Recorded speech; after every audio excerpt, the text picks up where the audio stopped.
in there that will help you as a man if wealth creation is one of the desires that you have. And it's like, well, think about where you want to be in a year's time, and then what skills do you need to get you there, right?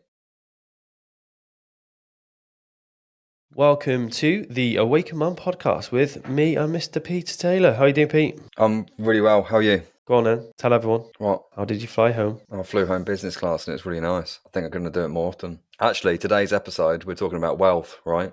We are. Yeah. So having the means allows you to fly business class. Pete broke his business class Jerry, and I think he's made a commitment, right? Is there a commitment there? There is a commitment that I'm not flying economy anymore. I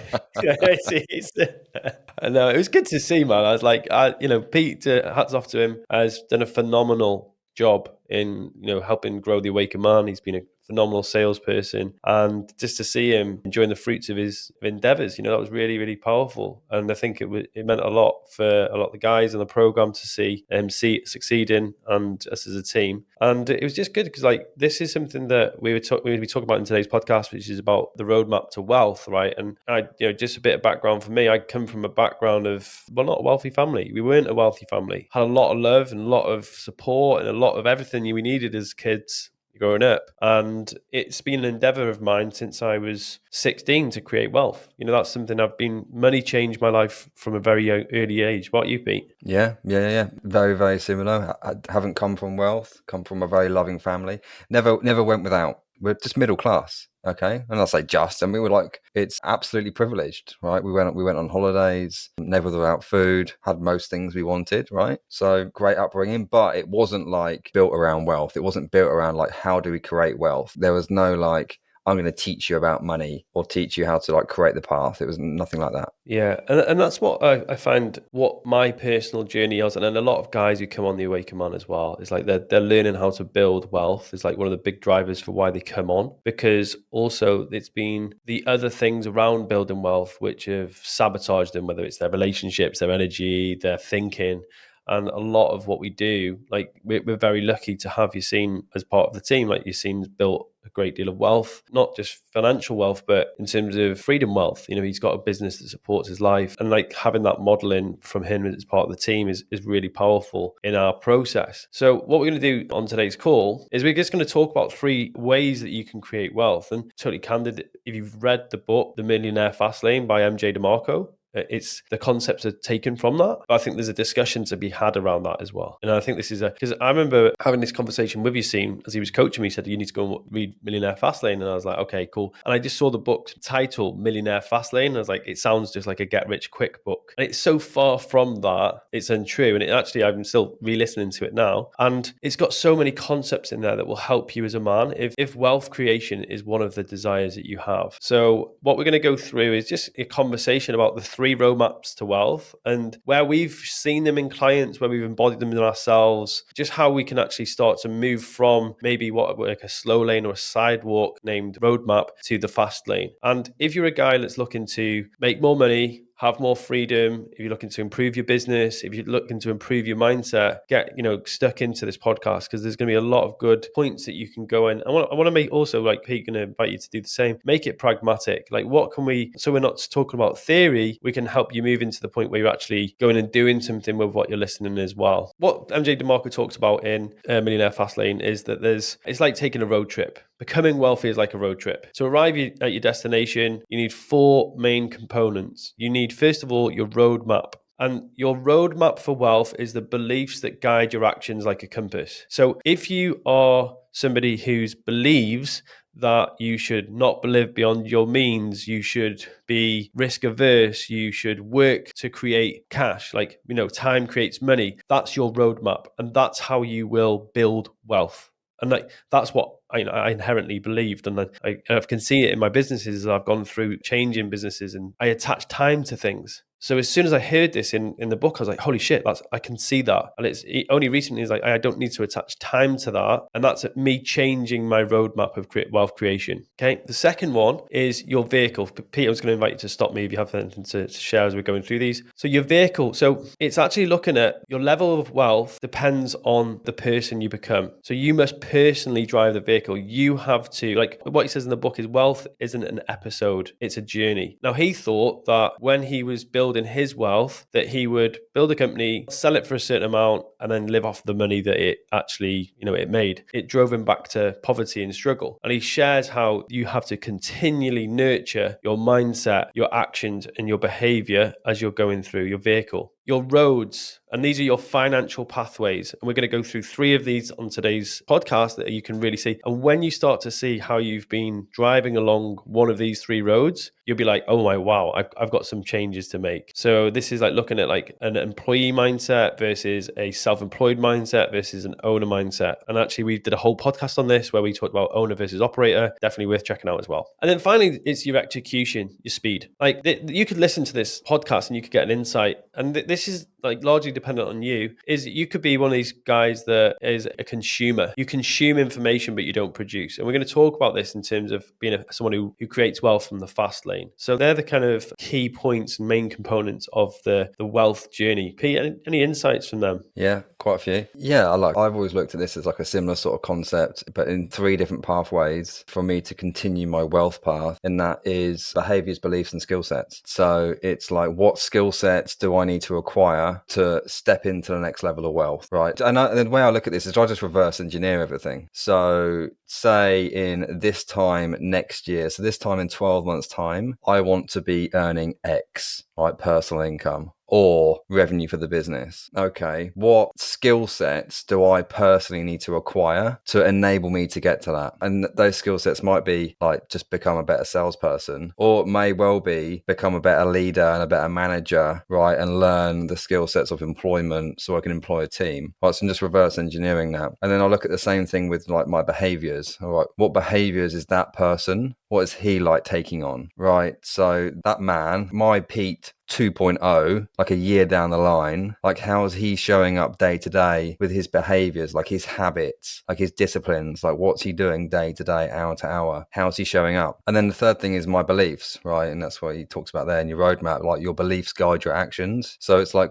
Pete 2.0, a year down the line, reverse engineering that. What am I believing? Like, how is he thinking? Like, what are his beliefs? Does he believe that there's no money in the world, or does he believe that there is loads and loads and loads of money of it, and it's right at his fingertips? Like, how's he showing up? Does he believe that he deserves that? Like, what are his beliefs? And how does he show up day to day around that? Like, is he emotion driven or is he logic driven? Yeah, I like what he's done there. He's got a roadmap, like your roadmap, your vehicle, your roads, and your speed. I look at things slightly differently, just reverse engineer skills, behaviors, and beliefs. Well, actually, you did a really good speaker gig on this. So if you actually listen to this podcast and you want to listen to Pete doing a keynote on this, so Pete did a keynote at Men's Business on that topic. So it was like beliefs, skills, and behaviors. Like character traits. Yeah. Yeah. So his keynote at Men's Business was on this. If you want that training, just write the word Men's Business to us personally. Either head on over to menspod.com, and as you join the group, just say the word men's business talk. Like, can I have Pete's men's business talk? And he goes through that in great detail. Great talk. Definitely worth watching as well. Great session. So once you've got that clear, so that you've got 4 components of your journey to wealth, you need to decide what roadmap you actually use. Now, what I'll do is I'll go over each one, and then we're going to go a bit deeper into each one as well. So what I loved about the book is it really, really, really, really gave clear distinctions between sidewalkers, slow lanes, and fast lanes. And I really, it was cutting to read it, and I was like, oh my gosh, that's how I think, that's how I behave, or that's where I was. Or the 3 different roads to wealth are the sidewalk, and where the sidewalker has a wealth equation. So a wealth equation means like, how do I create wealth? So wealth for a sidewalker is income plus debt. So this is what I call the 30K millionaire. it's it's where I was. Like, I know I was earning quite substantially more than 30K, but I was having like, it's plus debt. I would have debt from credit cards, or it would be like borrowed money, or even things like mortgages.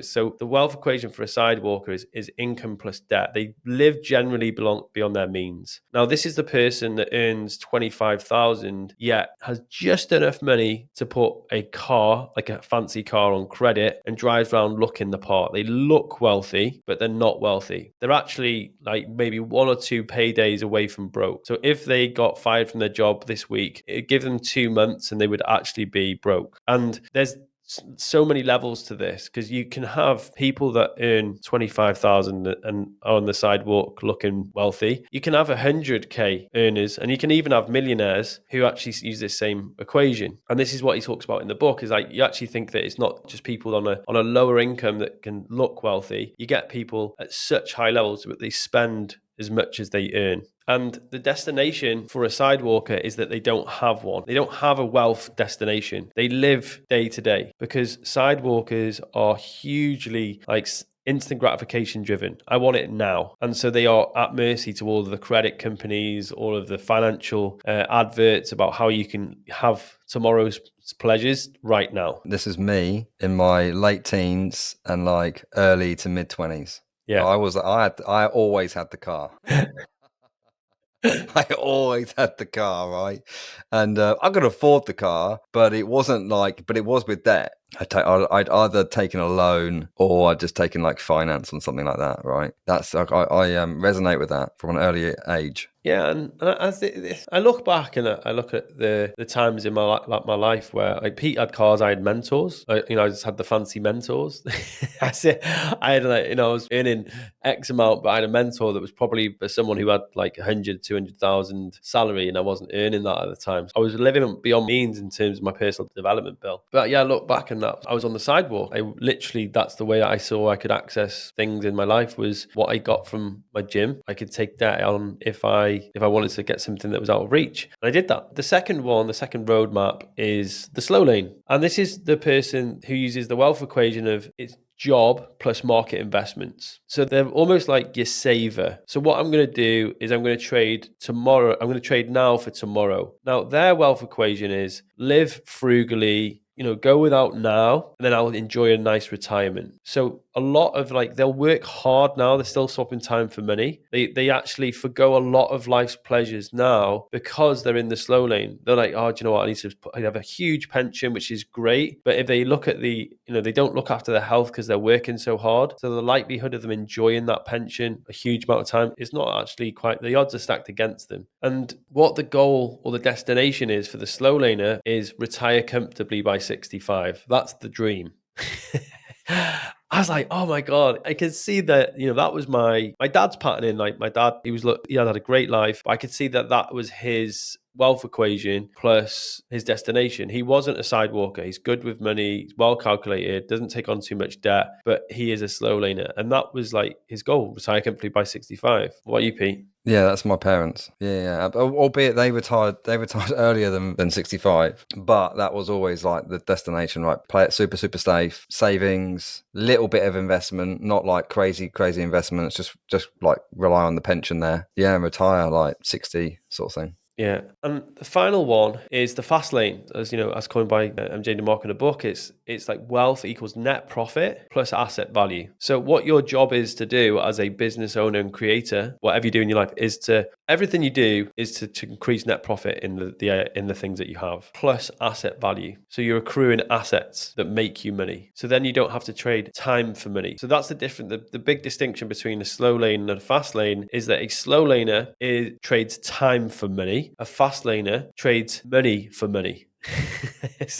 Like that was for me, I was like, holy shit, that's a great way to think, is that the person that holds the money can use the money to make more money. And it's like money, you've heard that probably start saying a million times, money creates money. And I was like, that makes so much sense. I remember when I was personal training for a developer, and he said, Ben, one of the big questions in my life is how expensive the money is. That's a big thing for me. Like the faster I can get a job done, it's cheaper because of the cost of the money. And I was like, never heard of the cost of money thing before. And then it made a lot of sense to me. And I really enjoyed training him because he was a fast laner, big risk taker though. But at the same time, he had assets. He had like developments everywhere and he made money from those assets. So the destination for a fast laner is a lifetime passive income through business or investments. So that's the sole goal of a fast lane man. A man living in the fast lane is trying to create passive income through businesses by being the owner of a business, not the operator of a business, because he doesn't want to trade his time, and or investments? Yeah. So I embodied this mindset probably like 5-6 years ago. Maybe, yeah. Probably about 5-6 years ago. When I left my previous business, I took a massive hit. I remember looking at this thinking, oh my God, like all this like time of like accumulation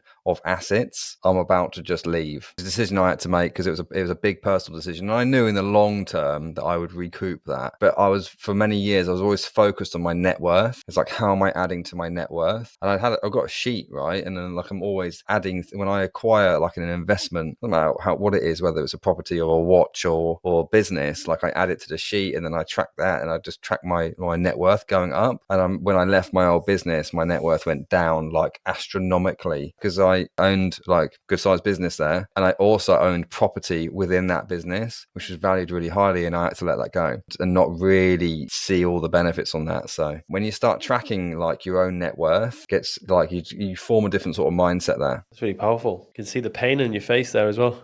Yeah, there was a lot of pain because I worked hard. I worked hard to get all of that, but ultimately I knew, and I can see this now. I can see absolutely with like the new assets that we're building. Right, I'm absolutely going to 10x what that net worth was there in quite a short amount of time because of the speed that we're going at now. Yeah, and I think there's a really important point that Pete's making there, is that this is something that was dispelled in the book. Actually, there's the difference between get rich quick and get rich easy, and he said that people are always looking for the get rich easy thing, and actually people think they talk about get rich quick schemes, but they're not get rich quick schemes. They're get rich easy. People think that there's an easy way to get rich, and there absolutely isn't. That's what the actual doctrine should be. There's no such thing as get rich easy. There's get rich quick. Because when you get the fast lane equation right, you can get rich quick because it can exponentially grow versus like, and this is the difference between like a slow laner and a sidewalker, is they have this steady, what we would call linear based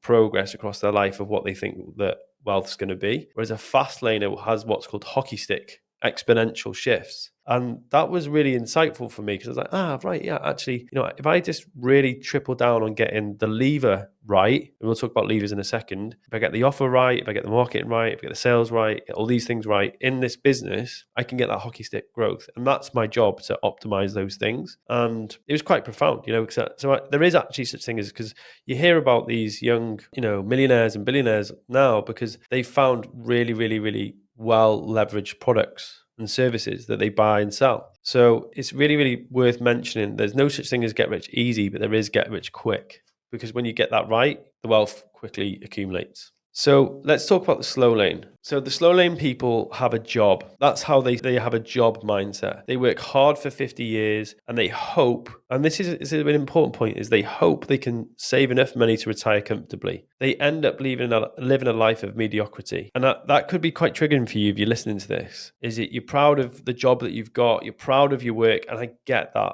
But what it's saying in there is that you live a life of mediocrity because you've never had the time or the finance, or sometimes even the energy, to do all of the things that you're capable of doing. And I think the problem for guys is where they have these dreams and desires of a fast laner where they want the cars, the holidays, the time off, yet they're living from a construct of a slow laner. And I think that's the biggest kind of emotional distress I see with guys, is that they come on the programs. For example, we have guys who join a program, they're doing maybe close to 6 figures, doing 80 to 90 grand. They're still creating their business like it's their job, and that yet they want to have the financial bandwidth and things to be able to grow it and scale it. But that, because they're creating their business like a slow laner, that's what's getting in their way. Yeah, I speak to a lot of guys that, are doing, a lot higher than 80, 90 grand. They're doing big numbers in their businesses, but they feel like their business is a job. And then we'll help them kind of go the other way and turn that into a business. And so it feels like a business, but they're treating it like a job, and they're treating like the wealth that they're creating like a job. And so they're not building wealth, right? It's just they may as well just be in corporate. Yeah, and this is something that if you listen to this, you're like, well, actually, I'm an electrician, I'm a plumber, I'm a gas engineer. There's nothing that's stopping you from becoming a fast laner with the money that you earn from that. It's about the choices you make with the excess money you have. So what I want to make sure we're clear on as we're walking through this isn't a personality type. This isn't like you're not fixed in the slow lane forever. It's about looking at it like, hang on a second, yeah, actually, do you know what? I've been creating my wealth in the slow lane. I've got some money I have every single month that goes into a pension. I've got some money that I run my life with, and I've got a little bit left over that I use on disposable things, and then there's nothing else spare. Well, it's actually starting to realize that there's ways that you can apportion the cash that you've got left over, or better ways to put it in than in just a pension, and change it and take a little bit more risk. Now, I'm not a financial advisor, but what I am is a coach that can actually help you see other possibilities that sometimes that are not presented to you by your average financial advisor, because what they're doing is they are selling you a pension. That's it. They're selling you a pension. They're selling you a way to buy into this slow lane mindset. So this is what, MJ Demarco talks in the book, is that there's a great deal of money to be made by the financial institutions who are selling people this mindset. Hey, wrap up all your money in our business, 30, 40 years. And at the end of it, you'll have a nice retirement. If I can sell you that mindset and keep you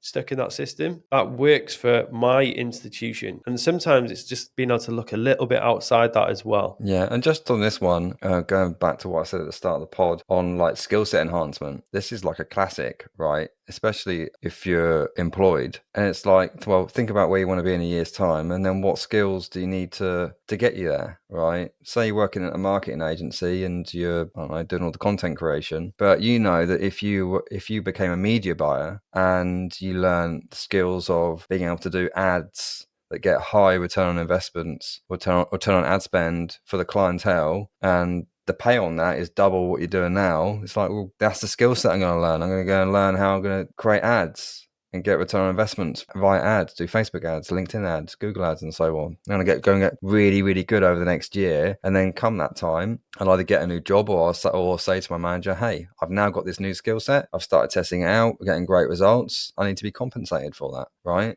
You can apply that to any position. And I think this, even spending time around different clients, friends who think differently about this stuff, helped me massively, because this honestly was probably my blueprint when I first started out. If I was to model my dad, this was my blueprint. And again, it's not judging him, it's not judging it. It's just that I didn't want to create my life with this blueprint. And ultimately he did that, in the book, he actually talks about this a lot, is that it's ultimately flawed because it's dependent on factors outside of your control, such as market conditions and economic downturns. So you could put your whole life savings in a fund that could go up and down for a certain amount of years, but you have very little control over that. Whereas if you are to create something like a business where, like Pete said before, you enhance your skill set, you can stack the deck in your favor. Because say you learn a skill set like sales, marketing, team, managing a team, you're going to be able to ultimately change the odds in your favor. I love the way that he kind of drew that distinction between the two. Okay, so the next one's the sidewalker. So the sidewalker is that people on the sidewalk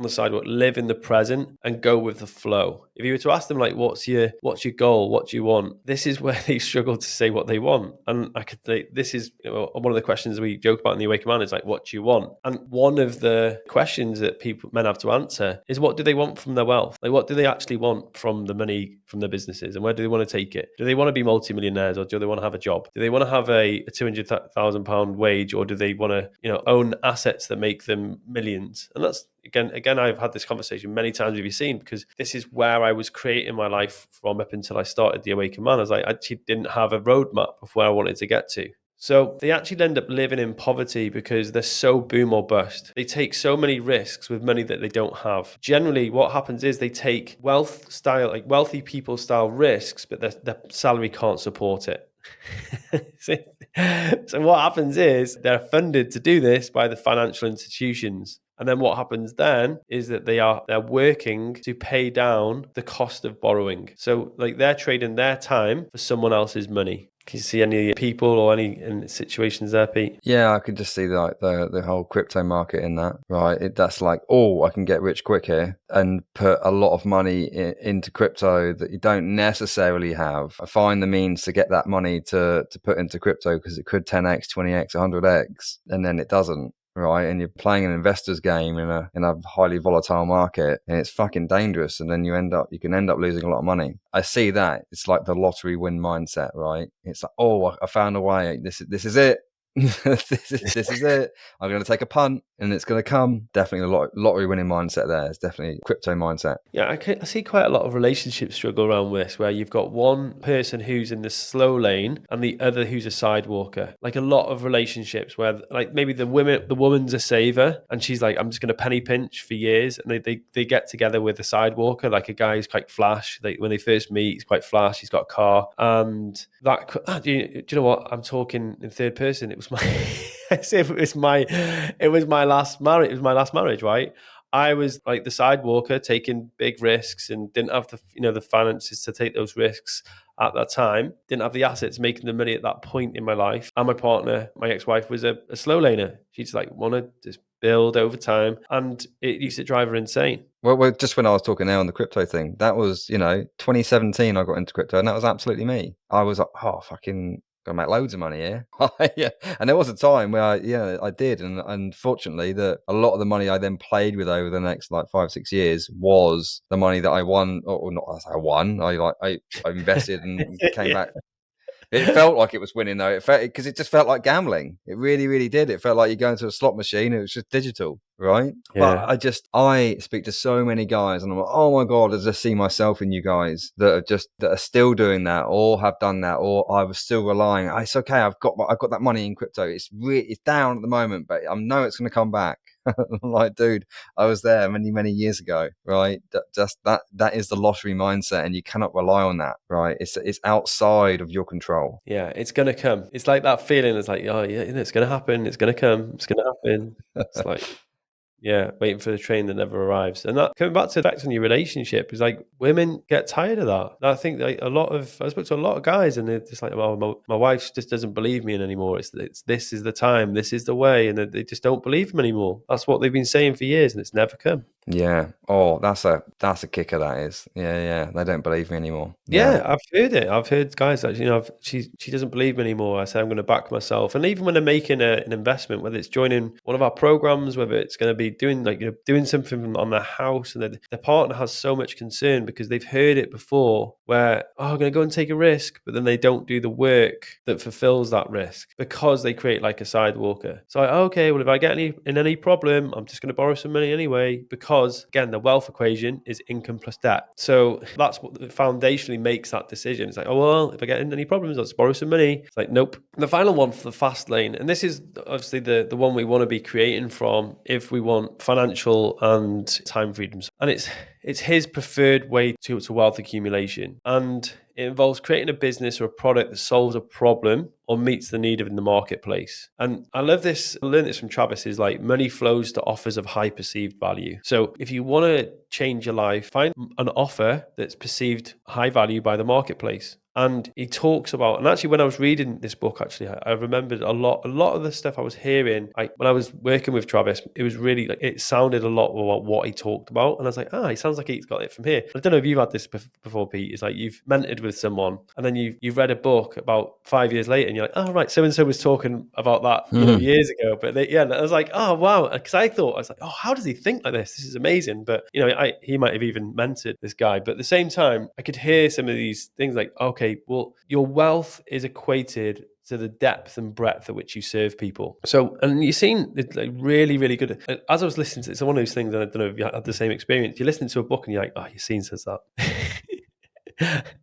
I can see where he's learned this from, and he embodies it. And I was like, your wealth is direct correlation with the depth and the breadth at which you serve people. So you're not just serving a few people really deeply with your coaching services. There's actually a bit of width as well. And that's why we launched the Heroic Man, because we actually thought, well, actually, do you know what? We serve men in the Awakened Man like a mile deep. Like we really, really, we see them every day. We spend time with them. We get in really, really like deep in their lives, and it's really personal. And equally, we wanted a system that we could help more men. So we made the Heroic Man. So if you listen to this podcast, actually, we've got a program called the Heroic Man. We made it way more accessible for more men because it allows us to serve a mile wide as well and give men the skill sets. Like, as we're talking about these skill sets, these thinking, this thinking technology, if you wish, as we're going through this podcast, this is what I've learned from people like Yassine, from being, shoulder to shoulder with Pete and being on those calls every day. We're going to give far more men the opportunity to learn how to get into the fast lane. And so this is a big part of what the fast lane is. It's like finding an offer or a business that serves people really powerfully and at scale. And he says that doing this allows you to take hold of your financial future. It puts you in the driver's seat, essentially. Yeah, I like that. Not heard that before. Like it a lot. Yeah, there you go. So it's called the law of affection. So a lot of people, the law of attraction crowd. I get it. It's not a law. It's just a theory of attraction, because a law is proven by mathematics. And so it's actually just, it's a theory from self-development. It was created through the self-development teachings. It's like the law of attraction. They probably called it a law because, it's based around, people saying it's like a political truth. It's said so many times it gets believed. But the only real law is the law of affection, which says the amount of money you make is proportionate to the amount of value that you give. So the bigger the value that you give people, the more people that you give it to, the more that you're going to make as a man. And this is a really important point, I think, because whenever we have someone who comes into, especially from the fit, like say you listen to this and you've got a fitness offer, the value that you give to someone, if you can solve someone who's got a 1 stone problem, that's quite valuable. If you can solve someone who's got a 5 stone problem, even more valuable. So one of the big shifts I made in my gym, I didn't just market to the people that was like trying to lose the next stone. I say like, well, have you got 6 stone to lose? I've got a program for that. And like we'd send an email out like 4 or 5 times a year, and we'd always collect a year-long payment, because it was a valuable offer to that person. So what you've got to look at doing in the fast lane is, first of all, finding a business or an offer that is really valuable to the marketplace. Now, if you want to do this with us, use the podcast that Pete led on no-brainer offers. Yeah, two-part podcast. No-brainer offers. Because that, Pete goes a mile deep on that one. It's definitely worth listening to. I know a load of my buddies have listened to it. It's really good. There's a lot of information in there. But the producer mindset is what ultimately the fast laner has versus the consumer mindset, which a slow laner or a sidewalk has. Is that the reason that a fast laner is substantially more wealthy or substantially wealthier than a slow laner or a sidewalker is they produce. They create things. So it's rental systems, computer systems, content systems, distribution systems, programs like we've created. We've created that from nothing. And then we've used our skill sets to maximize the volume that we can of people that we can affect. And that's what we want to start embodying. And I feel that when you can really like almost weed out the mindsets of the slow laner and the sidewalker and really embody this mindset, this is when your wealth starts to really take off. Yeah, love it. Guys, we're doing the next men's business event. We're going to do the next meetup. I reckon probably 75, 100 guys will be there. Grab a ticket. It's on the Awaken Man website, awakenman.org. Go to events, grab a ticket. It is 28th, I think it is, 28th on the Saturday. There is a Sunday ticket as well, VIP. Come to it. It was freaking awesome last time. We had an amazing turnout, and like 60%, 70% of that room then rebought for the next event. So tells me it was good, right? So grab a ticket. It's in May, end of May. Be good to see you. Be in London. Thank you so much for listening to the podcast, and we'll see you next week. Cheers, guys.